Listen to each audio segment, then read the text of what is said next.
अस्सलाम वालेकुम नाजरीन, मैं हूं आपकी मेज़बान नाज़ी अली और आप देख रहे हैं आपका पसंदीदा प्रोग्राम शाम फैज़।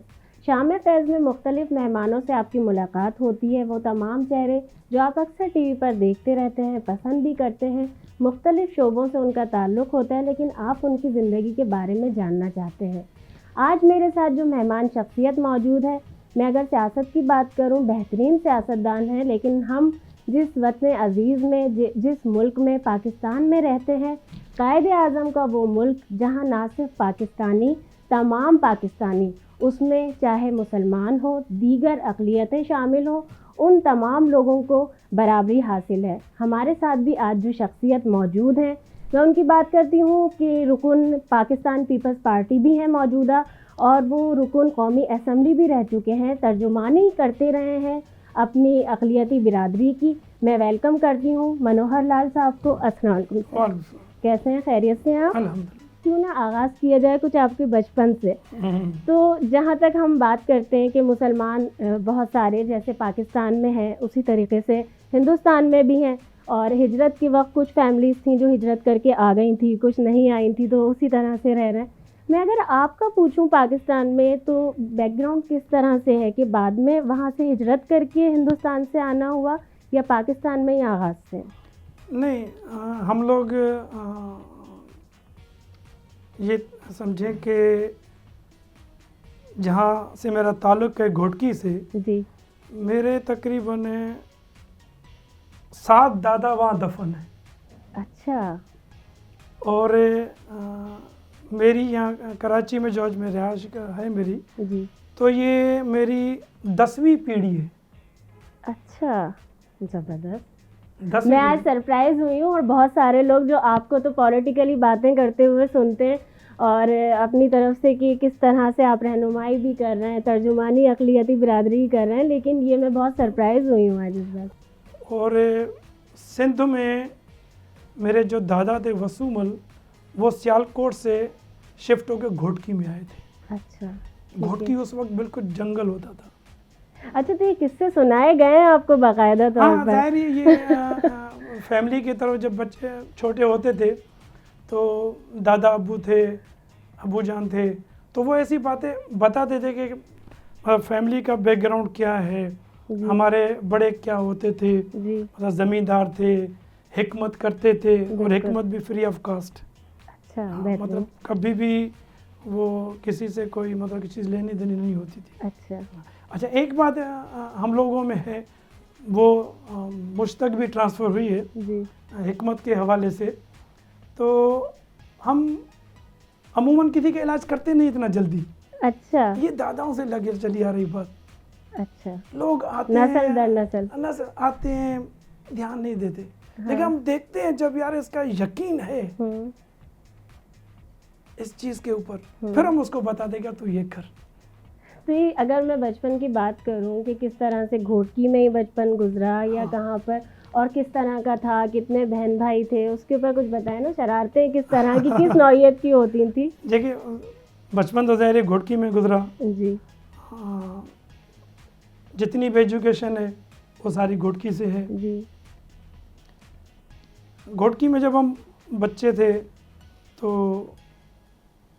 मेरा शौक़ जो था, मतलब वो शुरू से ही सोशल एक्टिविटीज़ की तरफ अच्छा था। मतलब मुझे जहाँ तक याद पड़ता है, जब से मैंने होश संभाला है ना, हाँ, तो मेरा एक था इस तरफ राग़िब। अच्छा। मैं जब शायद 5वीं जमात में था तो हमने एक उस तंजीम होती थी, गुलन जड़ा बारड़ा। अच्छा। फूलों जैसे बच्चे। अच्छा, तो ये तंजीम कोई जिस तरह स्कूल्स में होती है, स्कूल्स के हवाले से, हाँ, उनका नाम था गुलन जड़ा बारड़ा, फूलों जैसे बच्चे। जी। तो वो बच्चों के हवाले से काम करते थे स्कूलों में। फिर आगे बढ़ते रहे, फिर मैट्रिक किया, इंटर किया, बीए LLB वहीं से किए। जैसे जैसे आगे बढ़ते रहे तो ज़ाहिर है एक सोशल वर्कर जो है वो एक पॉलिटिकली रुझान भी रखता है। जी बिल्कुल। फिर उस साइड पे भी आ गए। अच्छा, 81 लेकिन में बहुत सारे तो मैं देखें इस वाली बात को थोड़ा इंटरप्ट करके कहूँगी कि बहुत सारे हैं हमारे सोशल वर्कर्स भी लोग जो कि नहीं रखते, और ख़ास तौर पे फिर बात आ जाती है किसी भी ख़ास एक मखसूस, आप जब अपनी कौम के लिए काम कर रहे हैं, अक़लियती बिरादरी के लिए, और फिर असेंबली तक चले जाना उसी के लिए, तो कहीं ना कहीं तो दिमाग में चल रहा होगा शरारतें भी और माइंड भी कि नहीं मुझे सियासत का ही आना है, नहीं सिर्फ ये सोशल वर्कर की तो नहीं हो सकती ना। नहीं, मतलब देखिए जैसे लाइफ गुजरती है बच्चों को तो शरारतें तो होती है ना। हाँ, बहुत सी लड़ाइयाँ भी की बचपन में। लेकिन उसमें सियासतदानों जैसी हुआ करती थी नहीं, कि गलती करनी भी है और भाग भी जाना है कहीं ना कहीं से। फिर बच्चों वाली जो चीज़ें थी वही होती थी। अच्छा, और सियासतदान वाली उस नहीं वक्त थी। नहीं बने थे। सियासत तो जब मतलब हम हाँ। आए थे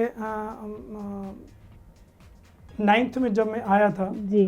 तो जुल्फ़िकार अली भुट्टो शहीद से मैं बड़ा मुतासिर था अच्छा उस वक्त से। जी।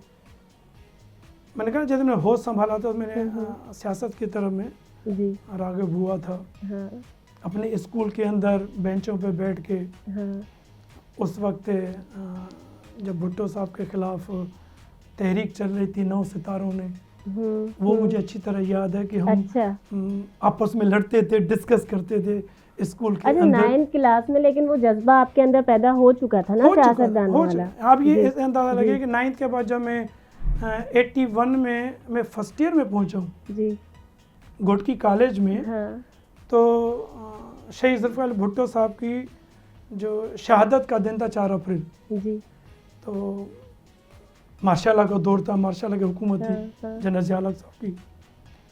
तो घोटकी में हमने जुलूस निकाला था अच्छा उस वक्त 81 के अंदर। हाँ बिल्कुल, जब यानी कितने मसाइल चल रहे हैं और उसके अंदर ये आप अगर फैसला मतलब कर रहे हैं, माशाल्लाह के सामने। बहुत बड़ी चीज़ है ना ये वाली। इसके ऊपर हम बात करेंगे, लेकिन मैं थोड़ा सा चाहूँगी इंटरप्ट करना। नाज़रीन देखते रहिए शाम फैज़, अभी वापस आते हैं एक छोटे से ब्रेक के बाद। वेलकम बैक नाज़रीन, आप देख रहे हैं शाम फैज़, और ब्रेक पे जाने से पहले मनोहर लाल साहब से बड़ी मज़े की बातें हो रही थी, और उसके बाद मैं ज़रा आगे जाकर इनको सियासत की तरफ लेकर आती, लेकिन अभी से इन्होंने आगाज़ कर दिया है, तो चले इनसे भी कुछ उस पर बात की जाए। आप जब बता रहे हैं वो सारी चीज़ें, तो अभी मैं देख रही हूँ कि उसके अंदर ये वाक़यात भी बहुत सारे शेयर करने वाले हैं हमसे। हाँ, तो मैंने पता कि 81 में हमने 4 अप्रैल के दिन वो जुलूस निकाला था जी।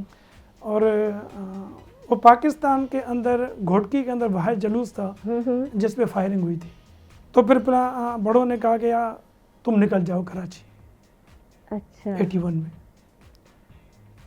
तो 7 बजे के करीब मुझे लेने के लिए आए, मेरे दोस्त थे, गाड़ी करवाई, रोडी स्टेशन पहुँचे, रोडी से रात को 11:30 बजे खैबर चलती थी, हाँ। उसमें बैठे, फिर कराची आ गए। अच्छा। तकरीबन मैं कराची में 3 महीने नहीं, लेकिन यहाँ आकर भी पहले ही बताइए ना, क्योंकि पहले के और हमारे नाज़रीन भी जानना चाहते हैं। देखिए उस वक्त में और अभी के वक्त में ये डिफरेंस है कि पहले मीडिया की वजह से, मीडिया की इतनी कमी थी कि उस वक्त बहुत सारी चीज़ें छुप जाती थी।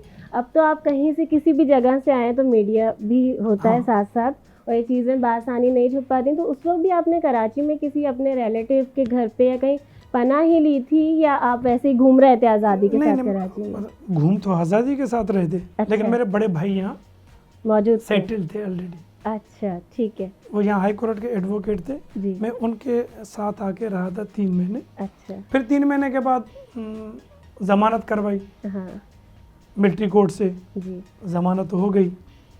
ज़मानत के बाद केस चला, हम्म मेजर सफदर साहब थे मिलिट्री कोर्ट के जज, उन्होंने केस चलाया। जी। फिर केस चलते चलते रमज़ान का महीना आ गया, तो रमज़ान के महीने में फ़ैसला आ गया। फैसला क्या है अब ये भी तो फैसला बताएं। फैसला ये है कि भाई जब हमें अंदर ले गए जी। जज साहब के पास, मनवा लाल, मैंने कहा जी सर। हम्म बोले आपको 3 महीने सज़ा देते हैं हम्म, और 2 कोड़े। अच्छा तो मैं खबर बोले यार कोड़े हम आपको माफ़ कर रहे हैं जी। क्योंकि रमज़ान का महीना है, हाँ इस वजह से, जी। लेकिन 3 महीने से आप जेल में रहेंगे। मैंने कहा ओके सर। तो वहीं से तो फिर आगाज हुआ होगा ना फिर वो सियासतदान बनने का अच्छा कि बड़ी फिर हम जेल गए। जी। अब जेल गए तो जेल अंदर पहुंचे तो मालूम हुआ कि शहीद मैंने भुट्टो साहबा को वहाँ जेल में थी, जी, उस टाइम में तो उस थी टाइम जिस वक्त आप बीबी बता रहे साहबा जेल में थी, हैं। जी, सक्कर सेंटर जेल में। जी, हम लोग भी गए, हाँ, हम लोग तकरीबन 16 लड़के थे। अच्छा, लेकिन वहाँ मुझे एक बात अच्छी तरह याद है। जी, तो जब हम वहाँ थे तो शहीद बीबी साहबा ने कहलवा के भेजा था हम्म, कि जब भी किसी तहरीक के अंदर हाँ, अक़लियत के लोग शामिल होते हैं जी, और वो स्ट्रगल करते हैं, हम्म, तो मैं आपको ये यकीन दिलाती हूँ कि वो तहरीकें कामयाब होती हैं, हाँ, जामिन हो जाते हैं ना वो ज़मानत होती जी, बिल्कुल, है कि सोसाइटी के हर तबके से लोग स्ट्रगल कर रहे हैं, हाँ, मतलब बिला तफरीक। बिल्कुल। अच्छा चले, ये तो सियासत की बात है और मैं तो चाहती थी कि और चाहती हूँ और मैं इससे बिल्कुल इनको उस तरफ लेकर आ जाऊँगी, ये सियासी बातें करते रहेंगे, मैं जानती हूँ इन्हें और अक्सर आप लोग भी यही सब कुछ सुनते रहते हैं पॉलिटिक्स पर तो। लेकिन अगर हम लाइफ की वैसे ही बात करते हैं और एजुकेशन में जिस तरह से आपने बताया आपने लॉ भी पास किया, तो उस पर कभी ख़्याल नहीं आया या किसी का प्रेशर नहीं हुआ कि नहीं आगे जाना चाहिए इसमें भी? ये बस सियासत का सोचा तो बिल्कुल ही ख़त्म कर दिया, प्रैक्टिस की या नहीं ये तो होना चाहिए नहीं, मेरा सवाल। फील्ड में तो नहीं आए, अच्छा, LLB कर ली बस, हाँ, वही था। हाँ, क्योंकि बचपन से जैसे मैं बता रहा था, जब मैं 9th में था जी, तो सियासत के साथ साथ हम्म, मैं बैडमिंटन का अच्छा प्लेयर था, अच्छा, यानी स्पोर्ट्स का लगाव था आपको? बहुत ज़्यादा। मेरे फैमिली में पूरे में था। अच्छा, मेरे चाचू थे, हाँ, वो बैडमिंटन खेलते थे, मेरे बड़े भाई वो बैडमिंटन खेलते थे, अच्छा, मेरे बड़े भाई सिंध के चैम्पियन रहे थे बैडमिंटन में, और 79 के अंदर मैं सिंध डिवीज़न का चैम्पियन रहा हूँ। और वो उस वक्त हम हैदराबाद आए थे डिवीज़न में, हाँ, मुझे जो कप दिया गया था जब हमने जीती थी वो फाइनल, तो वो आज तक वो जो मेरा स्कूल है NDV हाई स्कूल घोटकी, जी, उसमें वो किसी भी खेलों के हवाले से हाँ, वो पहला और आखिरी कप आज तक जो आज भी वहाँ मौजूद है। बहुत ज़बरदस्त। लेकिन मुझे ऐसा लग रहा है आप भी वहाँ जाकर बड़े खुश होते हैं देखकर उसे अभी तक। स्कूल है, पूरा बचपन गुजरा है वहाँ हाँ, पे, वहाँ की दरो दीवार से मतलब ये प्यार समझे ना, हाँ, प्यार है बिल्कुल, उस। अभी भी हम जब घोटकी जाते हैं तो बच्चे साथ होते हैं, तो जब वहाँ से क्रॉस करते हैं जी। तो हम बच्चों को बता दें बेटा ये है हमारा स्कूल। अच्छा, बड़ी अच्छी बातें हो रही हैं, लेकिन फिर वही बात है कि हमें ब्रेक की तरफ भी जाना है और ये सब बातें भी करनी है। नाज़रीन देखते रहिए शाम फैज़, अभी वापस आते हैं एक छोटे से ब्रेक के बाद। वेलकम बैक नाज़रीन, आप देख रहे हैं शाम फैज़, हमारे साथ मौजूद हैं मनोहर लाल साहब। और ब्रेक पे जाने से पहले जब बातें हो रही थी इतनी मज़ेदार, उसमें ऐसा कैसे हो सकता है जब हम इतनी बातें करें, एजुकेशन की बात हो, उसके बाद जब हमने इनकी पॉलिटिक्स की भी दास्तान सुनी, आगाज़ की, क्रेज़ की भी, उसके बाद किस तरह से असेंबली में जाना कैसे हुआ, कितना टाइम लगा इस स्ट्रगल के बाद, और ख़ास तौर पर कौमी असेंबली के आप रुकन रहे, उसके बारे में बताइए। नहीं, ये मतलब 93 के अंदर जी, सियासत चल रही थी। मैं तकरीबन 90s के अंदर में कराची बिल्कुल शिफ्ट हो गया था। अच्छा, ठीक है। 93 के अंदर फिर मैं अपने भाई के साथ बिजनेस में बैठा, अच्छा, लेकिन उस बिजनेस बैठने से पहले मैंने ये तय किया कि 10 साल हाँ, मुझे अपने बिजनेस को देने हैं, अच्छा, और किसी एक्टिविटी को मुझे साइड कर देना। उसमें पॉलिटिक्स भी थी, जो 2-4 और शौक थे वो भी सब, मतलब हाँ, देखें ये मैं आगाज़ में पूछ रही थी उस वक्त, ये उसको नहीं सेकेंडरी लेकर आए थे। 93 बिजनेस में बैठा, जी, मार्च का महीना था, जी। और 93 दिसंबर में शादी हो गई। अच्छा, शादी लव मैरिज थी, अरेंज मैरिज? नहीं, ये अरेंज मैरिज थी। अरेंज थी। हाँ, ये अरेंज मैरिज थी। ये मेरे मुर्शिद हैं शिकारपुर के, जी ये उन्होंने ही पसंद करी। तो फिर जब मैं कराची में था, जाहिर है कराची में सेट हो चुका था, बिजनेस सब ये था, जी फिर दोबारा सोचा हाँ अब सियासत में जाना है, जी तो फिर देखा सबको दोबारा हाँ कि कौन सी पार्टी दोबारा हम मेरे लिए हाँ बेहतर हो सकती है। तो उस हिसाब से फिर मैंने जब देखा चीज़ों को, और फिर मैंने उनमें से MQM को सिलेक्ट किया कि नहीं, जी मेरे लिए, मेरी कम्युनिटी के लिए ये बेहतर है। फिर मैं यूनिट पे गया, जी उनको बोला कि भाई बताएं क्या मेंबरशिप का तरीक़ेकार होता है।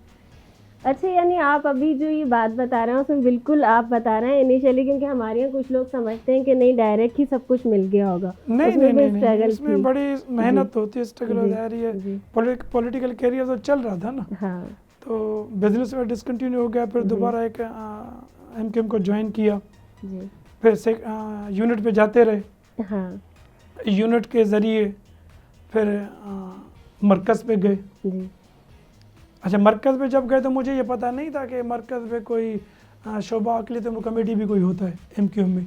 अच्छा मैं मतलब अपने यूनिट पे खुश था, ठीक है ठीक है मुझे ये पता ही नहीं था कि मिनाटी के लिए कोई उनका अलग से ठीक है। वो जो मैं अभी सवाल में इंक्लूड कर रही थी, ये शोभा वही होता है। चीज़ है कि उस वक्त आपकी नॉलेज में ही नहीं नहीं था था, कि मैं ऐसा कर सकता हूँ। सिर्फ मैं कारकुन था, अच्छा ठीक है। मैं नज़रिए के पीछे भागने वाला हूँ, हाँ बिल्कुल कारकुन। हाँ फिर उन्होंने मुझे मरकज़ भेजा, मरकज़ से वहाँ पे जब मुझे मालूम हुआ कि अगले, तो उनसे मुलाकातें हुई, जी उनसे मुलाकातें हुई। फिर उन्होंने बोला कि अरमान भाई आप भी यहाँ आ जाया करें, काम वाम करना है। मैंने कहा ठीक है, मुझे तो काम करना है, हाँ मुझे जो आप काम देंगे मैं करता रहूँगा। जी फिर वहीं से वो जो मिनाटी की बिरादरी है जी उनमें गए, नीचे उतरे, उनको इकट्ठा किया प्लेटफॉर्म के ऊपर। हाँ तो ये 2005 की बात है, 2005 से लेके 2008 तक ये प्रोसेस चलता रहा। हाँ फिर 2008 में मौका मिला,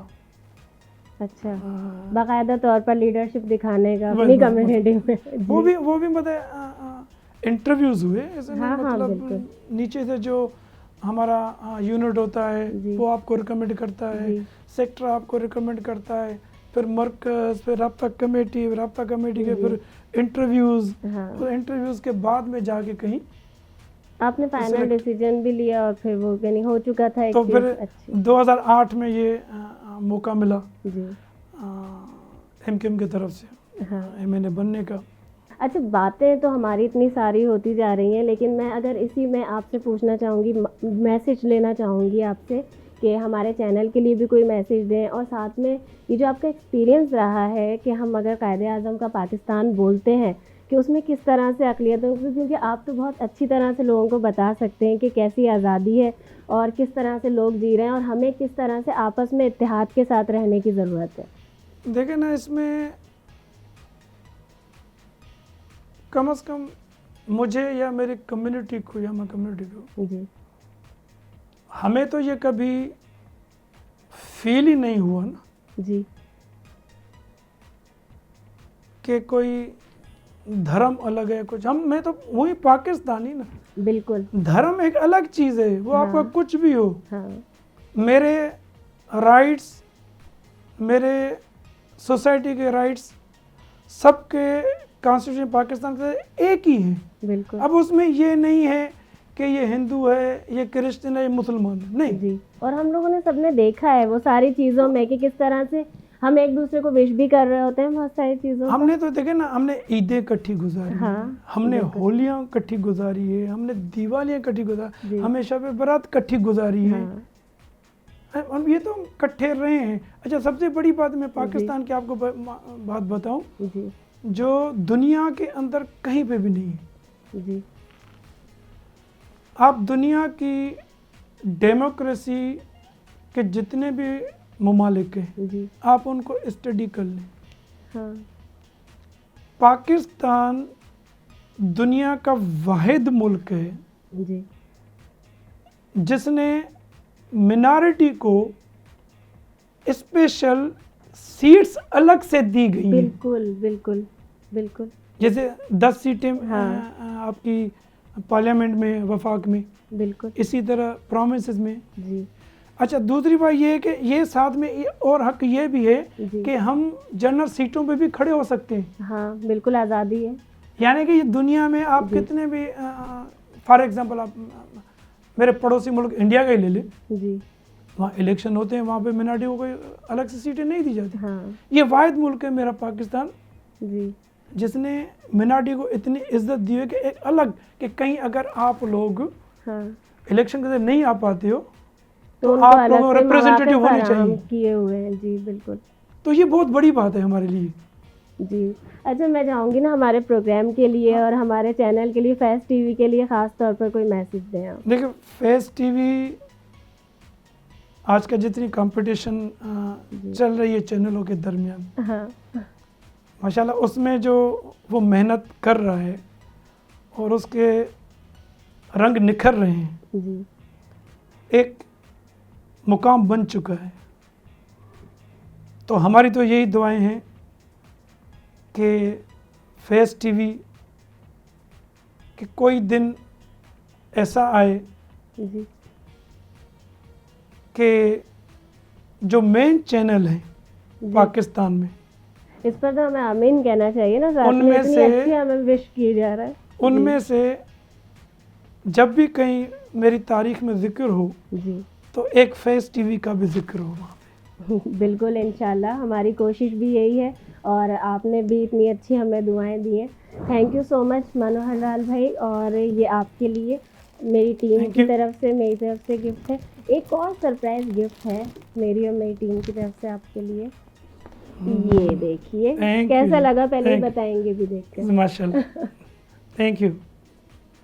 एक और गिफ्ट मेरी और मेरी टीम की तरफ से फैज़ टीवी की आपके लिए है, और आपको ये भी हमारी याद दिलाता रहेगा हमारे चैनल की और हमारी, इंशाल्लाह। Thank you so much, thank you so much. नाज़रीन, आपने हमेशा की तरह हमारा प्रोग्राम शाम फैज़ बहुत पसंद किया होगा। जब शाम का वक्त होता है और चाय पी रहे होते हैं और आपके पसंदीदा चेहरे आपके सामने आ जाते हैं तो शाम का लुत्फ़ दुबाला हो जाता है। मैंने हमेशा कोशिश की है कि अपने प्रोग्राम शाम फैज़ के ज़रिए आपकी शामों को खूबसूरत बनाया जाए। अपनी मेज़बान नाज़िया अली को दीजिए इजाज़त। अल्लाह हाफ़िज़। पाकिस्तान जिंदाबाद।